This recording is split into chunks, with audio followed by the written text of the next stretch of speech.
Good day, class. This is Mr. Brissman, and today we're talking about the work Harlem by Langston Hughes and using a specific framework called soapstone to help analyze it.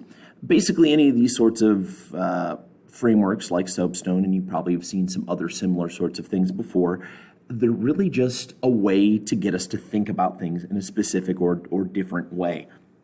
To break down a large piece into smaller questions so that it's manageable. For today right here, what I've got is I've kind of just drug the poem over to one side so I can keep referring back to it. And meanwhile, I have a text box where I copied and pasted all of my soapstone stuff just so I could refer to that at the same time. So we start by reading the poem, and we read it multiple times. Its title is Harlem.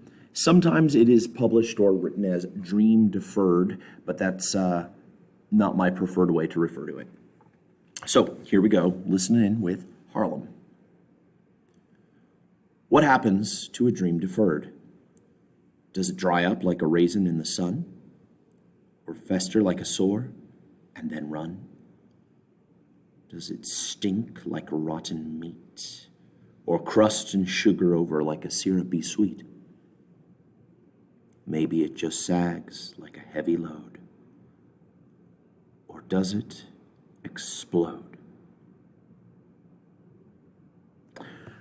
Anytime you're reading a poem, it's important to remember that while we may have been raised on nursery rhymes where we paused at the end of every line, most poems we don't need to. We look for the punctuation. So we read it like we would a normal sentence.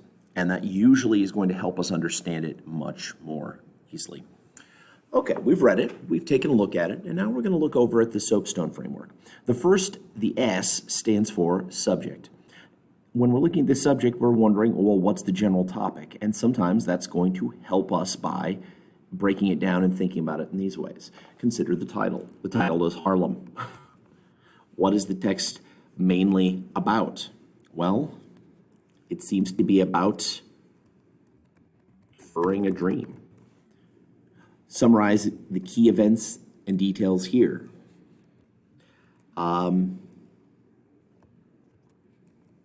Speaker, questions, maybe not what happens, but possible outcomes from a dream deferred.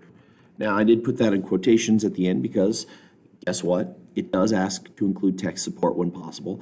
Obviously, sometimes you're not going to need to for whatever you're writing here, but these are just kind of getting our brain around, well, what am I reading about? And if you're coming across a word like Harlem, you may not know what Harlem is. You may need to look it up. A quick Google search or a Wikipedia is probably even going to give you quite a bit about what Harlem is. We move on to occasion, and you're going to have to look at these other questions as well. The time and the place of the piece. It doesn't tell us a ton. However, the title itself and possibly the lifespan of the poet, if you choose to look that up, might give you some hints. Nothing for sure, but at least some hints. What's the historical context? We'd have to know some of those things as well. Does the occasion always matter for every poem? No. However, it's good to know it when you can. I'm going to give you just a little background from Langston Hughes Harlem. For one thing, Harlem is a part of New York City. It has historically been looked at as, if you go back far enough, as a place where immigrants settled.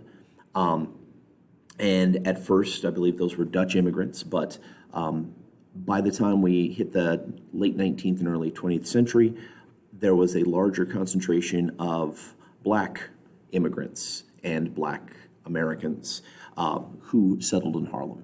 So the culture that was able to raise up around Harlem had a lot to do with African-American culture, a lot to do with kind of an immigrant economic culture. You can look and find out a little bit more about that if you'd like to, but we're definitely in a time and place where it's hard not to recognize that places that have one ethnicity dominates in terms of that's who lives there, that's who works there, they sometimes are treated, often are treated differently than places that are more, how should I say it, heterogeneous, to use a science word, one that has a little bit more variety in who, what groups are living in a place. So these are things to consider. We know the genre here. I hope you figured out this is a poem. Who is this for? When we look at who is it for, sometimes people forget that you're reading it, and thus you must be part of the audience in one way, if nothing else. English readers, English speakers, the poem's in English, and so it was designed, at least, for people who could perceive it that way. But of course, there are a lot of other answers that you could give to these questions beyond just that one. When we look at the purpose, this is the toughest one. A lot of people think there's a magic answer to it. The so what? Why is the author presenting these ideas? Remember, your author is not the same thing as the speaker of the poem. Not always. Sometimes, occasionally, they overlap. But your author does not always make it clear why he or she is saying what he's saying. And so this is your place to make a hypothesis and hopefully to add a piece of text evidence that supports your hypothesis. Who is speaking?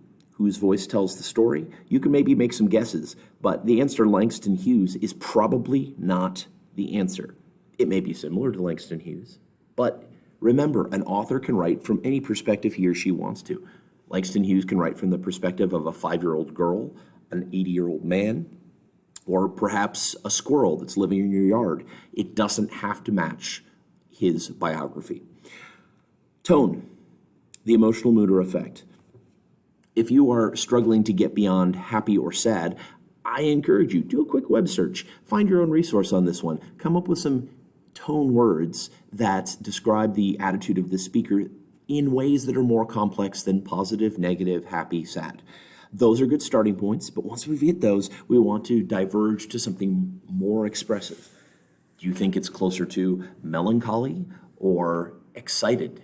Do you think it is closer to joyful or deranged?